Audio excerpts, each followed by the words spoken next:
Hello students, we are continuing MCQ based on case scenario.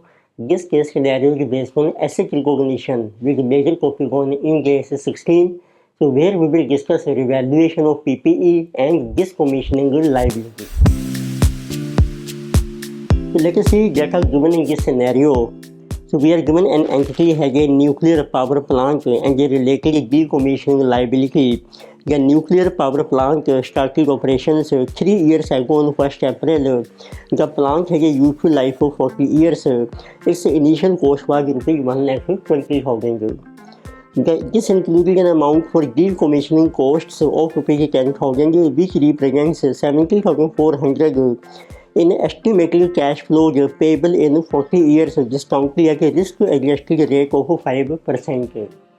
तो आपको mention किया कि 3 साल पहले आपने एक न्यूक्लियर प्लांट आपने परचेज किया था, उसकी कॉस्ट आपको दी है टोटल 120, जिसमें हमारी डीकमीशनिंग की लाइबिलिटी इंक्लूड है जिस बार 10,000 और इसकी जो टोटल लाइफ है ये आपको दी है 40 ईयर्स।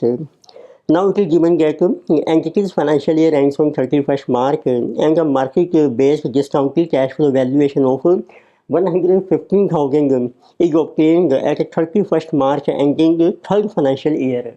अब आपका थर्ड फाइनेंशियल ईयर है तो इस टाइम हमने अब उसकी एसेट की वैल्यू डिटरमिन की है कैश फ्लो के बेस पे विच is called fair value this is given but this valuation is after deduction of an allowance of 11,600 for decommissioning costs. पर इस वैल्यू में जो डीकमीशनिंग की लाइबिलिटी है वो हमारी इंक्लूड नहीं है which represents no change to original estimate after the unwinding of 3 year discount. तो डीकमीशनिंग की लाइबिलिटी में जो 3 साल का डिस्काउंट आपने चार्ज किया है तो ये इसमें इंक्लूड है 11,600 में। Further, it is given at the end of fourth financial year ending on 31st March. Entity estimates that as a result of technical advances, present value decommissioning liability has decreased by 5,000. अब fourth year में आपकी decommissioning liability reduce हो गई है 5,000 से and entity decides that a full valuation of asset is needed at end of fourth financial year in order to ensure the carrying amount does not differ materially from fair value. Now asset value that 107,000 which is net of allowance for decommissioning obligation है। अब आपको fourth year के and में भी value दी है this is also net value and decommissioning liability is rounded off in multiple of rupees 100. अब इसके base पे डिफरेंट एमसीक्यू हैं लाइक नंबर 1 गेरास्टिंग determine amount of revaluation gain loss है as at 31st March ending third financial year and what would be its accounting treatment. तो third financial year जो आपका चल रहा है करंट तो उसके एंड में आपको देखना है कि कितना आपका रिवैल्यूएशन का गेन या लॉस है। तो लेट अस सी डाटा बनाते हैं तो आपको देखो मेंशन किया है तो today we can say this is a zero time period. तो 3 साल पहले आपने एसेट परचेज की थी न्यूक्लियर पावर प्लांट, इस कॉस्ट इज गिवन 120 और इसमें डीकमीशनिंग की लाइबिलिटी भी आपकी इंक्लूड है तो इट मीन्स विल बी से प्रॉपर्टी प्लांट एंड इक्विपमेंट तो इसकी वैल्यू है 120 and this life was estimated total life is 40 years और इसमें जो डीकमीशनिंग की लाइबिलिटी है आपकी वो आपको मेंशन की है डीकमीशनिंग लाइबिलिटी तो दिस इज 10,000। तो इट मीन्स अब आप पहले को देखना है कि जो थर्ड ईयर का एंड है तो उसमें आपको कितना गेन या लॉस हो रहा है। Let us see MCQ number 1 this is end of third financial year. तो पहले आप पीपीई जो आपकी एसेट है उसकी बुक वैल्यू कैलकुलेट करनी है book value which is also कहा कि WDB of PPE this is at end of so third financial year. Total value है 120 तो उसके ऊपर आपकी डेप्रिसिएशन चार्ज हो जाएगी वो माइनस करिए। तो डेप्रिसिएशन है आपकी लाइफ है 40 ईयर्स और 3 साल आपके एक्सपायर हो गई हैं तो 3 साल के अपने डेप्रिसिएशन चार्ज कर देनी है जिससे 9,000 तो इसकी वैल्यू रहेगी 111। अब आप कैलकुलेट कीजिए जो डीकमीशनिंग है लाइबिलिटी जिसकी वैल्यू थी 3 साल पहले 10,000 आज उसकी वैल्यू कितनी है बताइए book value of decommissioning liability this is at end of third year third financial year. तो साहब वो बेसिक रूल क्या है इस 10,000 के ऊपर आपने अब 5% हमारा रिस्क एडजस्टेड डिस्काउंट रेट है तो आपने इंटरेस्ट ऐड करना है इसमें इन 10,000 1.05 फॉर 3 ईयर्स, जिसको कहते हैं अनवाइंडिंग ऑफ इंटरेस्ट कॉस्ट। तो लेकिन से how much is this value, फिर इसको आपने राउंड ऑफ भी करना है 100 के मल्टीपल में। 1.05 इंटू 10,000, इसकी वैल्यू देखो बन रही है आपकी 11, तो 576 है, तो इसको राउंड ऑफ कर लीजिए आप 11,600। और ये हमें देखो क्वेश्चन में ये भी रखी है आपको राउंड ऑफ करके कि डी कमीशन की वैल्यू है 11,600। अब आपको देखते हैं फेयर वैल्यू कितनी है। Fair value of PPE at end of third year, ये जो फेयर वैल्यू आपको मेंशन की है जिसे जीवन को भी अवर 115,000, पर ये जो वैल्यू है आपकी जिसे after excluding D commission cost, तो फेयर वैल्यू आपको लेनी है ग्रोस, क्योंकि हम पीपी शो करके हैं उसमें डी कमीशनिंग की लाइबिलिटी हमारी इंक्लूड होती है। तो आप देखिए एसेट में हम शो करके हैं नॉर्मली पीपीई, और एक हम लाइबिलिटी में शो कर रहे हैं provision for D commissioning. It means asset आपकी ग्रोथ है, क्योंकि हमने लाइबिलिटी सेपरेट शो की है, उसमें से माइनस नहीं किया है आपने, तो ये ग्रोथ चलती है आपकी इंक्लूडिंग दिस प्रोविजन।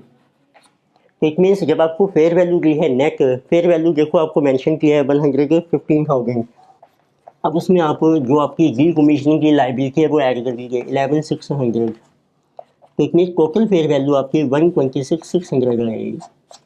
तो इस फेयर वैल्यू को आपने कंपेयर करना है WDV ऑफ PPE 111 से, एंड किसी मोर तो इससे आपका आ जाएगा रिवैल्यूएशन गेन। तो उन्होंने पूछा है रिवैल्यूएशन गेन या लॉस कितने हैं, तो हम लिखेंगे and of third financial year में आपका रिवैल्यूएशन गेन है जिस how much this minus this money जिस इज 15,600, और इसका अकाउंटिंग ट्रीटमेंट क्या है, ये पीएनएल में क्रेडिट नहीं होगा, इसको हम ट्रांसफर करेंगे रिवैल्यूएशन ईयर में और हम शो करते हैं अगर कॉम्प्रिहेंसिव इनकम में।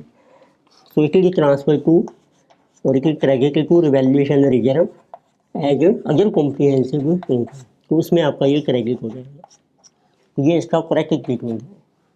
So now you can see which option is correct. So correct option is our number C. So our correct answer is option number C. So next we have second MCQ. Now we are asking determine amount of application to be charged to nuclear plant during fourth financial year. तो अब देखो आपको calculate करनी है MCQ number 4 में, MCQ number 2 what is the depreciation on property plant and equipment which is a nuclear power plant for our fourth financial year। तो अब देखिए ये आपकी 3 साल पहले की थी, तो आपकी WDV कितनी है which is now equal to fair value, क्योंकि अब आपने इसको रिवैल्यू कर ली है, तो इसकी वैल्यू हो गई है 126,600। टोटल लाइफ की 40 है, जिसमें से 3 साल आपके एक्सपायर हो गए हैं, अब रिमेनिंग लाइफ की रह गई है 37 ईयर। तो it means this is quite simple. तो डेप्रिसिएशन चार्ज होगी आपकी फोर्थ फाइनेंशियल ईयर, जो आपका करंट ईयर बन गया है 0 to 1, तो दिस इज इक्वल टू 126,600, इसको डिवाइड कर लीजिए आप रिमेनिंग लाइफ 37 ईयर से, तो दिस विल बी डेप्रिसिएशन। तो 126,600 डिवाइडेड बाई 37, तो दिस इज कमिंग ₹3420। तो ये आपका अमाउंट आ जाएगा डेप्रिसिएशन का, जो आपने चार्ज करना है on PPE for fourth financial year. Now you can see which option is correct. Answer is option B is correct. So next we have third MCQ. So they are asking you determine the carrying amount of provision for decommissioning obligation at the end of fourth financial year. अब आपको देखो mention किया गया कि जो fourth financial year में है आपकी जो decommissioning लायबिलिटी है वो आपकी डिक्रीज हो गई है 5,000 से। तो लेट अस सी MCQ नंबर 3, अब आपको डिटरमिन करनी है what is the carrying amount of decommissioning liability, so this one is at the end of the fourth financial year। तो आप देखिए आपकी जो बुक वैल्यू थी eight the end of third year, ये हमने कैलकुलेट भी की थी और आपको मेंशन भी की थी, दिस वाज 11,600। तो उसमें इंटरेस्ट की कॉस्ट आपकी ऐड हो जाएगी एट द रेट ऑफ 5%। तो late us see how much is this 11,600 into 5%, किसी 580, तो आपने राउंड ऑफ करना है 100 के मल्टीपल में, it mean this will be taken है 600। अब इसकी वैल्यू हो गई अब आपकी 12,200, पर माइनस आपने करनी है डिक्रीज। तो फोर्थ ईयर में आपकी decommissioning लायबिलिटी रिड्यूस हो रही है बाय 5,000 से, उसको आप डिक्रीज कर लीजिए। तो इट मीन्स अब आपका कैरिंग अमाउंट रहेगा 7200। तो आपका आंसर है that carrying amount of decommissioning liability at end of fourth year is 7200 rupees. So you can see which option is correct. Answer is option number A is correct. Next is fourth MCQ. So they are asking determine amount of valuation gain or loss as at 31st March ending fourth financial year and what will be its accounting treatment. अब आपको check करना है how much is revaluation gain or loss. This is at the end of fourth financial year. तो fourth आपका चल रहा है current year, क्योंकि 3 साल पहले परचेज की थी। So we are in current year. तो उसके लिए पहले देखते हैं कि आपकी WDV कितनी है बुक्स में, जिसको बुक वैल्यू भी कहते हैं हम, of PPE eight the end of fourth year. तो उसकी बुक वैल्यू आ जाएगी लास्ट ईयर आपकी रिवाइज WDV की 126,600। इसके ऊपर आपने गैप्रेशन चार्ज की है फोर्थ ईयर की, गैप्रेशन की आपकी 3420।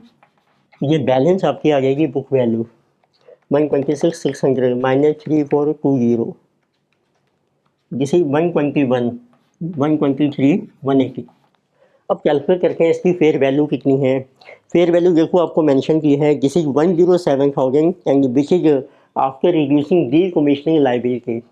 अब फेयर वैल्यू आपको दी है at end of fourth year. अब ये है 107,000 को इसमें आपको पहले ऐड करनी है, इसको ग्रोस बनाना है, क्योंकि provision for decommissioning liability आपका इसमें से लेस हो चुका है। तो उसकी वैल्यू हमने कैलकुलेट की थी अभी फोर्थ ईयर के एंड में 7200, उसको आप ऐड बैक कर लीजिए। ये आपकी ग्रोस फेयर वैल्यू बन जाएगी 114,200। अब फेयर वैल्यू आपकी लेस रह गई है बुक वैल्यू से, इट मीन डिफरेंट जो है अब आपका वो रिवैल्यूएशन का लॉस आ जाएगा। तो this one is how much 123 180 minus 114,200। तो लॉस है आपका रुपीज तो 8980। Now you can see which option correct. Answer है आपका ऑप्शन बी। और इसका अकाउंटिंग ट्रीटमेंट क्या होगा, तो ये जो रिवैल्यूएशन लॉस आएगा ये आपको डेबिट करना है, it will be debited to revaluation reserve. ये P&L में चार्ज नहीं होगा, रिवैल्यूएशन रिजर्व आपके पास पड़ा है OCI जो आपने क्रिएट किया था उसी को आप यूटिलाइज कर लीजिए, ये डेबिट हो जाएगा। तो नेक्स्ट पे है fifth MCQ, they are asking what would be the carrying amount of revaluation reserve at the end of fourth financial year. अब आपको डिटरमिन करना है रिवैल्यूएशन रिजर्व में आपका कितना बैलेंस है, इतनी which is called carrying amount. तो carrying amount of revaluation reserve at the end of fourth financial year. तो उसके लिए देखो मैं इंक्रीज करता हूँ, पहले कहते हैं and of third financial year. आपने देखो एंट्री की थी जब आपका रिवैल्यूएशन गेन आ रहा था, उस केस में आपकी एंट्री बन जाएगी किसी property plant and equipment account debited to revaluation reserve and किसी transfer to other comprehensive income account. अब देखिए थर्ड ईयर में हमने रिवैल्यूएशन रिजर्व क्रिएट किया था जिस was of rupees 15,600। Now comes fourth year, fourth financial year.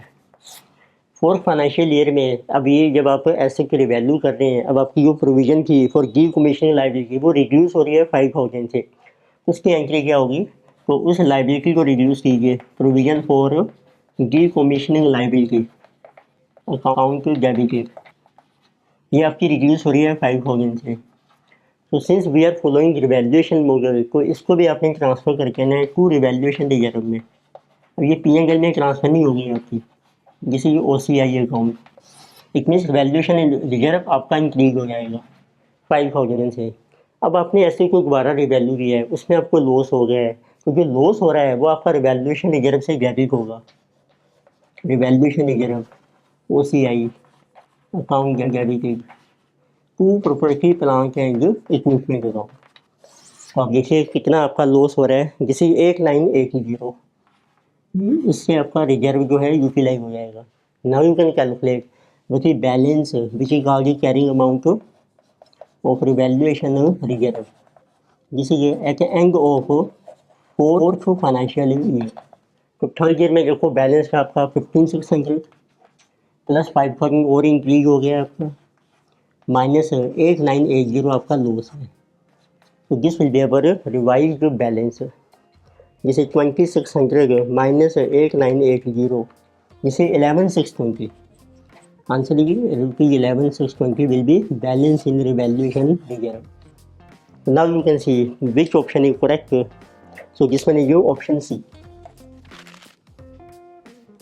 So in this lecture we have discussed a case scenario based on asset recognition with a major topic on Ind AS 16 with revaluation of PPE and decommissioning liability.